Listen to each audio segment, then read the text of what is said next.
आज हम लोग जो है क्लास 9th का एक बहुत ज़्यादा इम्पोर्टेंट चैप्टर, केमिस्ट्री का एक बहुत ज़्यादा important chapter atoms and molecule के बारे में जो है पढ़ने जा रहे हैं। इस चैप्टर के अंदर जो है बहुत सारी ऐसी चीज़ें हैं जिनके बारे में अभी हम लोग को जानना पड़ेगा। साथ ही इस चैप्टर को हिंदी में कहते हैं परमाणु एवं अणु, यानी कि ये जो चैप्टर है मैं दोनों मीडियम में पढ़ाऊंगा, हिंदी और इंग्लिश दोनों में।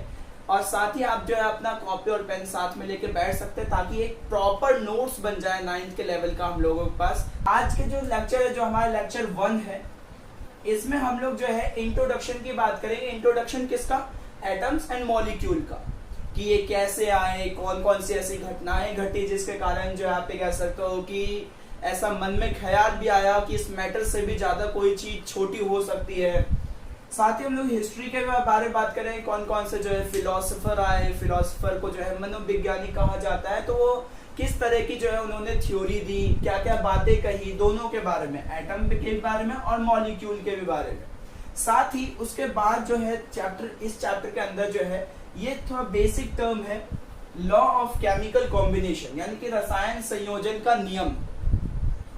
वैसे तो टोटल आप ही कह सकते हो कि 6 लॉज है, यानी कि 6 नियम है, बट क्लास 9th में जो है ये 2 ही नियम है, तो हम लोग जो है 2 ही नियम पे बात, यानी कि 2 ही लॉ पे बात करेंगे। साथ ही हम लोग जो है इस लॉ के बेसिस पे कुछ क्वेश्चन भी प्रैक्टिस करेंगे ताकि जो है पता चल सके कि एग्जाम में किस तरीके के क्वेश्चन उतरते हैं। ये वीडियो पूरी तरीके से सीबीएसई से रिलेटेड है। जितने भी सीबीएसई के बच्चे हैं जो इस साल 9th का पेपर देना चाहते हैं उनके लिए जो है ये चैप्टर बहुत ज्यादा इंपॉर्टेंट, क्योंकि इस चैप्टर से बहुत अच्छे अच्छे क्वेश्चन उतरते हैं। तो आप जो है नोट कर लीजिए, कॉपी पेन साथ में लेके बैठिए ताकि किसी भी तरह की जो है दिक्कत ना हो आने वाले समय। चलिए, तो अब हम लोग जो है इंट्रोडक्शन और थोड़ी बहुत हिस्ट्री की बात कर लेते हैं कि किस तरीके से जो है ये आप कह सकते हो कि अपने रूप में आए। यानी कि एटम्स की अगर हम बात करें या मॉलिक्यूल्स की हम बात करें तो इन्हें किस तरीके से जो है देखा गया सबसे पहली बार, उसके बारे में बात कर लेते हैं। अगर मैं किसी भी मैटर को यानी कि पदार्थ को ब्रेक करूं यानी कि तोड़ूं, तो वो जो है आज के टाइम से यौगिक में बदलेगा, और यौगिक को अगर मैं यानी कि कंपाउंड को तोड़ूं तो वो मॉलिक्यूल में, और अगर एक मॉलिक्यूल को तोड़ा जाए तो वो एक परमाणु में। वैसे तो अगर हम एक एटम को ब्रेक करते हैं तो अपने पास 3 और सब एटॉमिक पार्टिकल निकलते हैं जिसको नाम पड़ा इलेक्ट्रॉन, प्रोटॉन और न्यूट्रॉन। और अगर हम एक इलेक्ट्रॉन को भी ब्रेक करें तो एक और एनर्जेटिक पार्टिकल निकलती है जिसे कहते हैं क्वार्क्स। तो ये तो बात हो गई अभी वाली, लेकिन अभी हम बात करेंगे सिर्फ और सिर्फ एटम्स के बारे में और मॉलिक्यूल के बारे में। तो 500 BC के दौरान जो है एक बहुत बड़े आप कह सकते हो कि इंडियन फिलोसोफर आए जिनका नाम था महर्षि कन्नड़। यानी कि 500 BC के दौरान एक वैज्ञानिक महर्षि कन्नड़ आए और उन्होंने एक बात बताई कि अगर आप किसी भी मैटर को यानी कि पदार्थ को तोड़ते जाओ, उसे बांटते जाओ तो आपको जो है एक छोटे से छोटा कण मिलेगा जिसको उन्होंने नाम दे दिया परमाणु। यानी कि उन्होंने कहा कि अगर हम किसी भी पदार्थ को तोड़ते या बांटते जाए तो एक छोटा कण मिलेगा जिसको जो है परमाणु कहा गया। इसका एग्जाम्पल उन्होंने इस तरीके से दिया, उन्होंने जो है एक चावल का दाना लिया और उसे जो आप कह सकते हो कि उन्होंने बताया कि आप इसे दांत से तोड़ते जाओ और एक टाइम ऐसा आएगा जब आप इसे तोड़ ही नहीं पाओगे। कहने का मतलब ये है कि अगर आप एक चावल के दाने को बराबर टुकड़ों में तोड़ते जाते हो, उसे डिवाइड करते जाते हो इक्वल पार्ट्स में, तो एक टाइम ऐसा आएगा जब वो बिल्कुल भी नहीं टूटेगा। और उसी स्टेज की बात यहाँ की जा रही है और उसी को बोला गया परमाणु।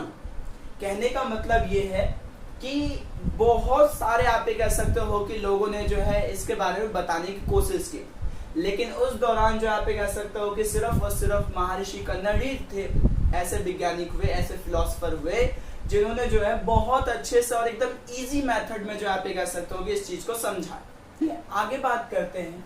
उसके बाद आए आप कह सकते हो कि एक और भारतीय फिलोसोफर, इन्होंने कहा कि हाँ बिल्कुल परमाणु बिल्कुल होते हैं, यानी कि एटम्स बिल्कुल एग्जिस्ट करते हैं, लेकिन वो आप कह सकते हो कि फ्री स्टेट में कभी भी एग्जिस्ट नहीं करते। यानी कि इनकी थ्योरी ये दी गई थी, इन्होंने ये बात बताया था कि किस तरीके से जो आप कह सकते हो कि मॉलिक्यूल जो है ठीक है एग्जिस्ट करते हैं, यानी कि आप कह सकते हो कि अपनी अवस्था में रहते हैं। इन्होंने ये कहा था कि he said an atom may not exist in free state but may exist in combined state called molecule। इन्होंने कहा कि कोई भी आप कह सकते हो कि परमाणु यानी कि एटम अकेले अवस्था में नहीं रह सकते, ठीक है, लेकिन संयोजन अवस्था में बिल्कुल रह सकते हैं, जिसे अणु कहा गया। कहने का मतलब ये है कि एटम जो है वो अकेला एग्जिस्ट नहीं कर सकता, वो किसी ना किसी और आप कह सकते हो कि चीजों के साथ जो है एग्जिस्ट करेगा। ये बच्चों ये बहुत पुरानी थ्योरी है।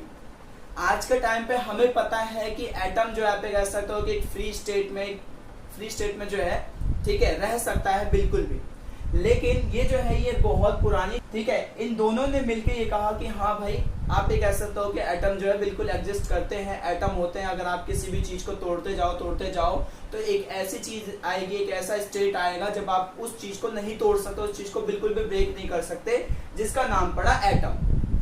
साथ ही आप ये कह सकते हो कि जॉन डाल्टन के बारे में हम लोग जो इस चैप्टर में बहुत अच्छे से पढ़ेंगे। इन्होंने जो आप ये कह सकते हो कि अपनी थ्योरी दी थी, जॉन डाल्टन की जो अपनी खुद की थ्योरी आई थी किसी भी आप ये कह सकते हो कि एटम पे, तो इसे नोट कर लीजिए क्योंकि ये जो इन्फॉर्मेशन है ये बहुत ज्यादा जरूरी है अकॉर्डिंग टू एग्जाम। चलिए बच्चों, तो अब हम लोग जो है बात करते हैं इस चैप्टर के सब मेन इंपॉर्टेंट टॉपिक पे आते हैं और बात करते हैं लॉज ऑफ केमिकल कॉम्बिनेशन पे। लॉज ऑफ केमिकल कॉम्बिनेशन यानी कि रसायन संयोजन का नियम। सबसे पहली जो बात इसमें बताई जाती है वो ये बताई जाती है कि when two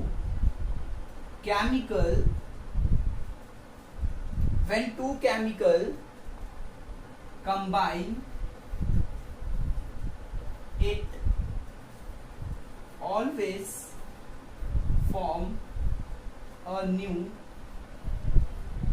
product। कहने का मतलब ये है कि अगर मैं इसे हिंदी में लिखूं तो जब भी दो नए रसायन को मिलाया जाता है या संयोजित किया जाता है तो एक नया उत्पाद बनता है। जब भी आप दो नई चीजों को मिलाओगे, दो नए केमिकल को मिलाओगे तो हमेशा कुछ ना कुछ नया प्रोडक्ट बनता है इस लॉ के अकॉर्डिंग। ये हम लोगों को ये बताने की कोशिश कर रहा है कि आप इस केमिस्ट्री के अंदर जिसमें बहुत सारी मिस्ट्री छुपी हुई है, अगर आप इसमें दो केमिकल को मिलाओ जिनकी प्रॉपर्टीज अलग अलग हो यानी कि उनके गुणधर्म अलग अलग हो, अगर आप उन्हें मिलाते हैं तो एक नया प्रोडक्ट, एक नया उत्पाद जरूर होगा। जैसे कि मान के चलते एक एग्जांपल लेते हैं कि मैंने मिलाया केमिकल ए को केमिकल बी में, तो ये जो है यहाँ पे कह सकते हो कि एक नया केमिकल बनाया जिसे ए बी अथवा या फिर मैं सी बी कह सकता हूँ। कहने का मतलब ये है कि देखो बच्चों, इन दोनों को बोला जाता है रिएक्टेंट। क्या बोला जाता है? रिएक्टेंट यानी कि अभिकारक, और इसको बोला जाता है उत्पाद यानी कि प्रोडक्ट। जब भी आप दो रिएक्टेंट को मिलाते हो तो एक सिंगल, डबल या जितना भी आप कह सकते हो कि जिस हिसाब से हम लोगों ने रिएक्टेंट लिए हैं उस हिसाब से प्रोडक्ट बनता है। लाइक अगर मैं एक एग्जांपल से आपको समझाऊं तो मैं अगर किसी एसिड को यानी कि किसी अम्ल को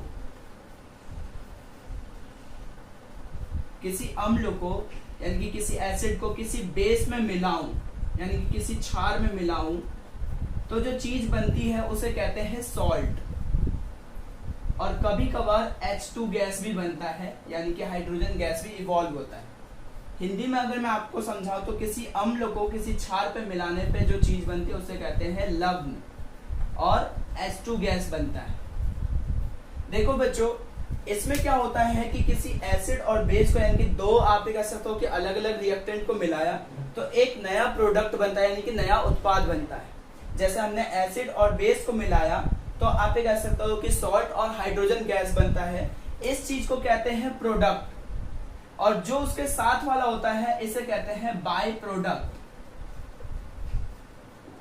तो एक होता है जो मेन सेगमेंट में आता है उसे कहते हैं प्रोडक्ट, और जो अलग सेगमेंट में आता है उसे कहते हैं बाय प्रोडक्ट। और लॉज ऑफ केमिकल कॉम्बिनेशन जो है ये बहुत काम की चीज है, और ये 9th के साथ साथ जो है 10th में, 11th में, 12th में और बाकी और भी जगह जो है बहुत ज्यादा काम की चीज है।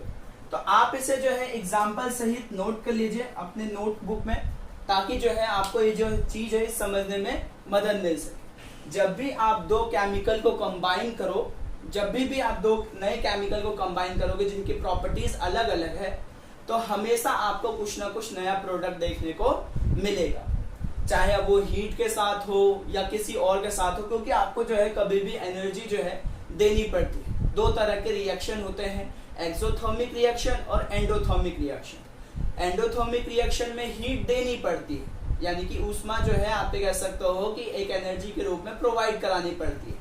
और एक्सोथर्मिक रिएक्शन में हीट रिलीज होती है, जैसे प्रोडक्ट बना है यहाँ पे तो इसके साथ जो है हीट भी रिलीज होगी, उस रिएक्शन को कहते हैं एक्सोथर्मिक रिएक्शन, यानी कि ऊष्मा क्षेपीय अभिक्रिया और ऊष्मा शोषीय अभिक्रिया। चलिए नोट कर लीजिए इसको। चलिए आगे बात करते हैं।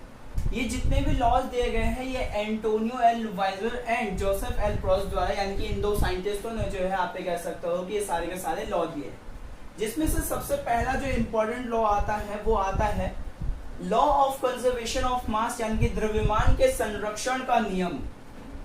द्रव्यमान के संरक्षण कंजर्वेशन का मतलब होता है बच्चों बचाना। यहाँ पे कह सकते हो कि जितना रिएक्टेंट में था उतना ही मास अगर प्रोडक्ट में आ जाए तो ये होता है, आप कह सकते हो कि कंजर्वेशन। इसका जो स्टेटमेंट होता है वो ये होता है कि mass can neither be created nor be destroyed in any chemical reaction। अगर इसी चीज को जो है आप कह सकते हो कि आप और भी ज्यादा डिफाइन करना चाहते हो तो ये ऐसे भी हो सकता है कि mass can neither be created nor be destroyed in any chemical reaction but it can transfer from one body to another body। अगर आप इसे हिंदी में लिखना चाहते हो तो आप इसे ऐसे लिख सकते हो कि द्रव्यमान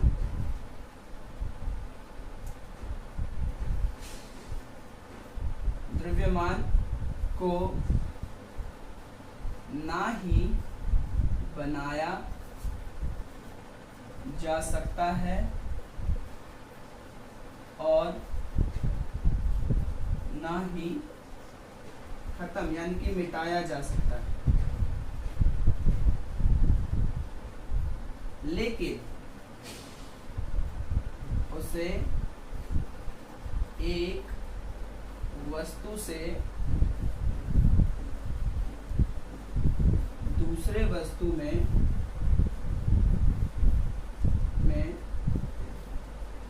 भेजा यानी कि स्थानांतरण भेजा जा सकता है। आप यहाँ पे स्थानांतरण भी लिख सकते हो। देखो इसका जो स्टेटमेंट वो पूरी तरीके से आपको ये बताने की कोशिश कर रहा है कि mass can neither be created nor be destroy but it can transfer from one body to another body. अगर आप किसी भी दो केमिकल को मिला रहे और उनके जो है मासेस है कुछ, जितने मास में आपने लिया है जो प्रोडक्ट बनेगा वो भी रिएक्टेंट यानी कि अभिकारक के बिल्कुल ही इक्वल होगा अकॉर्डिंग टू दिस लॉ। यानी कि इस नियम के अनुसार जो आप कह सकते हो कि जो द्रव्यमान है जितना आपने अभिकारक में लिया है उतना ही प्रोडक्ट में भी रहेगा।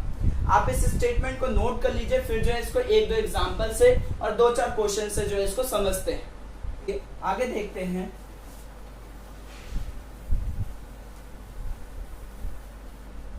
देखो जैसे कोई भी आप कह सकते हो कि अभिकारक ले लेते, कोई भी मास ऑफ ए प्लस में mass of B equal to जो बनेगा वो बनेगा मास ऑफ ए बी। यानी कि आपने दो रिएक्टेंट दो अभिकारक लिए जो कि ए और बी थे, और जब आपने इन दोनों को कंबाइन किया, इनकी संयोजित किया, इनके जोड़ा, ठीक है, तो ये बन गया मास ऑफ AB। जैसे एक एग्जांपल से समझते हैं, एग्जांपल से अच्छे से समझ में आएगा।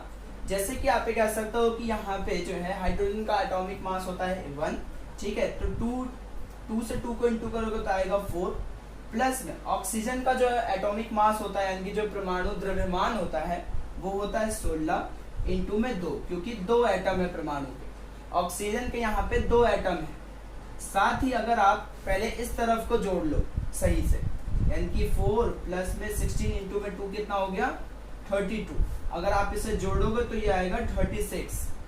और अगर इस तरफ चलते हैं तो इस तरफ में भी हम लोगों को कुछ ऐसे ही देखने को मिलेगा, यानी कि 2 आप ये कह सकते हो कि 2 2 जा 4, ठीक है, और यहाँ पे आप ये कह सकते हो कि ये जो है, ये जो 2 है ये इस ऑक्सीजन के भी साथ मल्टीप्लाई में है और हाइड्रोजन के भी साथ मल्टीप्लाई में, तो 2 2 जा 4 प्लस में 16 इंटू में 2, क्योंकि एक एटम का आप कह सकते हो कि यहाँ पे जो है ऑक्सीजन का जो एक एटम का मास है वो है 16, और साथ ही यहाँ 2 एटम है।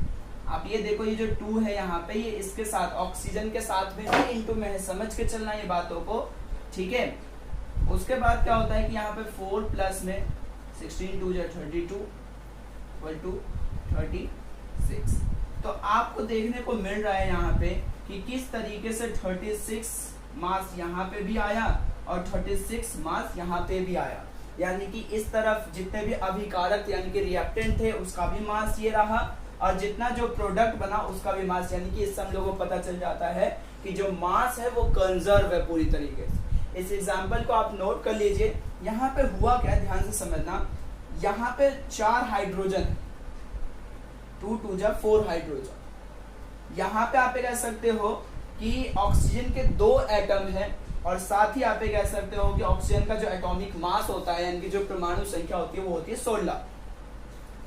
यहाँ पे ये जो 2 है ये हाइड्रोजन के भी साथ मल्टीप्लाई में है और साथ ही ऑक्सीजन के साथ में भी मल्टीप्लाई में है, तो इसीलिए जो आप कह सकते हो कि 2 2 जा 4, और ऑक्सीजन के एक एटम का मास होता है 16, तो 16 इंटू में 2, तो ये आगे आप कह सकते हो कि 36 इधर भी और 36 इधर भी। इससे हम लोग को ये पता चलता है कि ओ माय गॉड, ये रूल बिल्कुल ही ज्यादा सही है, वैलिड है अभी अकॉर्डिंग टू 9th क्लास तक, ठीक है।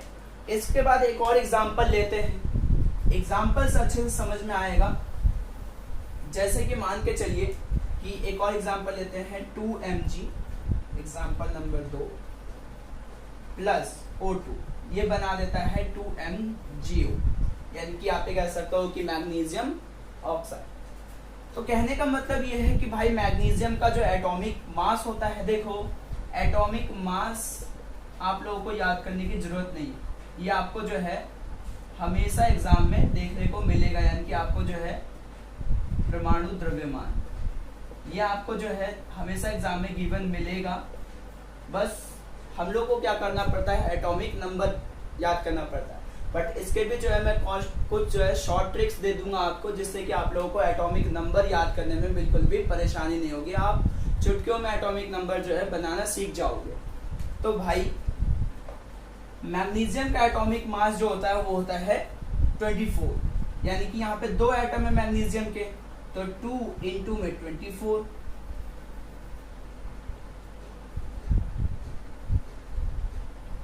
प्लस में ऑक्सीजन का एक एटम का मास होता है 16, यहाँ पे कितने एटम है 2, यानी कि 16 इंटू में 2। पहले इधर वाले को जो है ऐड करके देख लेते हैं, 24 2 जा 48 और प्लस में 16 2 जा 32। तो अगर आप इसे जोड़ोगे, इन दोनों को ही जोड़ोगे, तो 8 2 हो गया 10, यानी कि आप कह सकते हो कि आपका जो टोटल आंसर निकल के आएगा वो होगा 80 ग्राम। साथ ही आप इधर आओ, यानी कि ये रिएक्टेंट का हो गया कितना 80 ग्राम।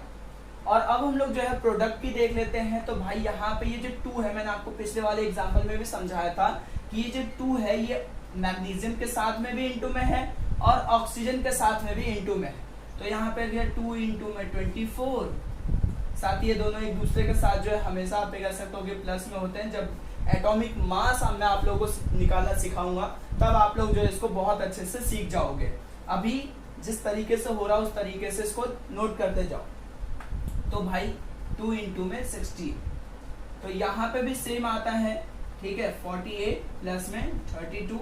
और लो भाई, इससे हम लोग को ये पता चल जाता है कि जो रिएक्टेंट में जो मास था वही प्रोडक्ट में मास है। और इन दो एग्जांपल से हम लोग को ये समझ में आ गया कि लॉ ऑफ कंजर्वेशन ऑफ मास बिल्कुल ही सही होता है, एकदम सही प्रूव किया जाता है इसको। तो इस पे बेसिस जो है 2-3 क्वेश्चन करते हैं। चलिए, तो लॉ ऑफ कंजर्वेशन ऑफ मास पे जो है यानी कि द्रव्यमान के संरक्षण के नियम के आधार पर एक क्वेश्चन देख लेते हैं। देखो क्वेश्चन क्या कह रहा है, ऐसे ही टाइप के क्वेश्चन जो है आपके एग्जाम में उतरेंगे। क्वेश्चन ये कह रहा है कि 4 ग्राम हाइड्रोजन लिया गया है जिसको रिएक्ट करवाया जा रहा है कुछ ऑक्सीजन के साथ, ध्यान से समझना, कुछ ऑक्सीजन के साथ, to make 36 gram of water, find how much oxygen required to make water, apply law of conservation of mass. यानी कि अगर हिंदी में आप इसको पढ़ना चाहते हो तो 4 ग्राम हाइड्रोजन को कुछ ऑक्सीजन में मिलाया जाने पर 36 ग्राम जल बनता है। पता लगाए कितना ग्राम ऑक्सीजन की जो आप कह सकते हो कि जो है लगा यहाँ पे। तो द्रव्यमान के संरक्षण के नियम का जो है उपयोग करना है। अब देखो बच्चों, ऐसे क्वेश्चन को सॉल्व करने से पहले जो है एक बात हमेशा याद रखना, सबसे पहले ये देख लेना कि गिवन क्या क्या है। अगर आप गिवन लिख देते हो तो बस आपको फिर वहां से जो है थोड़ा सा बुद्धि का इस्तेमाल करके ये पता चल जाएगा कि निकालना क्या है, यानी कि क्या क्या दिया है हमको वो हम लोग को पता चल जाए, तो बाकी तो भाई अपने हाथ में होता है। तो भाई यहाँ पे हाइड्रोजन कितना है, 4 ग्राम, ऑक्सीजन बिल्कुल भी नहीं दे रखा, यानी कि हमें जो यहाँ पे कह सकते हो कि बोल रखा है कि सम ऑक्सीजन, कुछ ऑक्सीजन। अब कितना ऑक्सीजन ये तो हमें नहीं पता। साथ ही जो इससे बन गया यानी कि हाइड्रोजन और ऑक्सीजन को मिलाने पे जो पानी बना वो है आप लोगों का, यानी कि H2O जो बन रहा है वो है 36 ग्राम। यानी कि 2 चीजें दे रखी है, एक तो हाइड्रोजन का मास और दूसरा प्रोडक्ट यानी कि वाटर का मास। अपने को निकालना क्या है, अपने को निकालना है ऑक्सीजन का मास। तो भाई एक बात आप मुझे बताओ, जब मैं हाइड्रोजन को ऑक्सीजन में मिलाऊंगा तभी तो वाटर बनेगा, यानी कि तभी तो पानी बनेगा, है कि नहीं। तो हाइड्रोजन का मास दे रखा है 4 ग्राम, इसको मान लेते थोड़ी देर के लिए x इक्वल टू में 36 ग्राम। किसी को कोई दिक्कत? देखो मैंने क्या किया, हाइड्रोजन को मान लिया, मतलब हाइड्रोजन गिवन था जो कि 4 ग्राम था, ऑक्सीजन को मान लिया थोड़ी देर के लिए x, क्योंकि ऑक्सीजन ही निकालना मेरे को पूरी तरीके से पता चल गया है। और यहाँ पे आप कह सकते हो कि निकालना मतलब दे रखा है वाटर। तो अब हम लोग क्या करेंगे, 4 ग्राम प्लस में x इक्वल टू 36 ग्राम, यानी कि आप कह सकते हो कि यहां से जो है ये अभी प्लस में है, इधर जाएगा तो माइनस में हो जाएगा, यानी कि x equal to 36 gram minus 4 gram. तो ये हो जाएगा, x की वैल्यू निकल के आ जाएगी यहाँ से 32 ग्राम। तो आपको पता चल गया कि किस तरीके से जो है आप कह सकते हो कि आपको जो ये क्वेश्चन सॉल्व करना है। इसमें कुछ भी जो है आप कह सकते हो कि इतना ज्यादा जो है खतरनाक नहीं था, ठीक है, क्योंकि क्वेश्चन को जो है बनाने का तरीका बहुत ज्यादा इजी रखा गया और ऐसे टाइप के क्वेश्चन जो है लॉ ऑफ कंजर्वेशन ऑफ मास से उठते हैं। तो इस क्वेश्चन को नोट कर लो, साथ ही जो है किस तरीके से सॉल्व किया गया है वो भी देख। चलिए हम लोग बात कर लेते हैं लॉ ऑफ कांस्टेंट प्रोपोर्शन की, जो कि इस चैप्टर का जो है आप कह सकते हो कि आखिरी नियम है। तो ये हम लोग को ये बताता है, यानी कि this law state that chemical compounds are made up of elements, ठीक है, यानी कि जितने भी केमिकल कंपाउंड यानी कि जितने भी रासायनिक यौगिक होते हैं वो कुछ ना कुछ तत्वों से यानी कि एलिमेंट से मिलके बने होते हैं। और वो जो एलिमेंट्स होते हैं that are present in a fix ratio by mass. मान लीजिए कि आप ये कह सकते हो कि हम लोग को बनाना है वाटर, एक एग्जांपल से समझते हैं, अच्छे से समझ में आ जाएगा। यानी कि अगर मेरे को वाटर यानी कि जब पानी बनाना है तो ऑब्वियस सी बात है मेरे को इसके लिए जो है 2 हाइड्रोजन का एटम प्लस में 1 ऑक्सीजन का एटम चाहिए, ठीक है। तो कहने का मतलब ये है कि आप खुद सोचो कि जो ये दो एलिमेंट हैं ये किस रेशियो में फिक्स होंगे एक दूसरे के साथ। आप चाहे यूनिवर्स का किसी भी आप कह सकते हो कि वाटर का जो है स्टेट उठा के देख लो, आपको H2O ही मिलेगा। दुनिया में कहीं पे भी चले जाओ, पानी का जो फॉर्मूला होता है वो H2O ही होता है, यानी कि डाई हाइड्रोजन मोनोऑक्साइड। इसका जो आप कह सकते हो कि केमिकल नाम होता है वो होता है डाई हाइड्रोजन मोनोऑक्साइड। कहने का मतलब ये है कि ये जो रेशियो होती है किसी भी एलिमेंट, किसी भी कंपाउंड्स की जो है आप कह सकते हो कि बनने की, किसी भी केमिकल कंपाउंड के जो रेशियो होती है वो फिक्स होती है। लाइक किस तरीके से देखो, हाइड्रोजन यहाँ पे आप कह सकते हो कि 2 एटम है। हाइड्रोजन का एटॉमिक मास होता है 1 इंटू में 2, तो ये हो जाते हैं आप कह सकते हो कंबाइन करके 2। और अगर मैं रेशियो की बात करूं, ठीक है, अगर मैं रेशियो की बात करूं तो ऑक्सीजन का यहाँ पे 1 एटम है यानी कि 16। तो आप अगर रेशियो की बात करते हो तो ये जो है 2:16 में आते हैं, यानी कि 1:8। तो वाटर हमेशा इसी रेशियो में, इसी अनुपात में जो है फिक्स होते हैं, और दुनिया के चाहे किसी भी जगह पे हो इसी रेशियो में आपको जो है जल देखने को, यानी कि वाटर जो है देखने को मिलेगा। यह नियम सिद्ध करता है कि किसी भी रासायनिक यौगिक ऐसे तत्व से बने होते हैं जो द्रव्यमान के निश्चित अनुपात के में उपस्थित होते हैं। ठीक है, तो ये हो गया लॉ ऑफ कांस्टेंट प्रोपोर्शन। इस पे भी जो आप कह सकते हो कि स्टेटमेंट पूछा जाता है एग्जाम में, ठीक है, और जो कि आप इस एग्जाम्पल को लेके और इस स्टेटमेंट को लेके आप इसे बता सकते हो। अगली वीडियो में हम जो है जॉन डाल्टन के एटॉमिक थ्योरी के बारे में बात करेंगे कि उन्होंने जो उस थ्योरी के ऊपर क्या क्या चर्चाएं की। तब तक के लिए आप इसे नोट कर लीजिए, ठीक है। मिलते हैं अगली वीडियो में, तब तक के लिए all the very very best. आप सभी को नोट्स बनाते रहिए और पढ़ते रहिए। All the very best.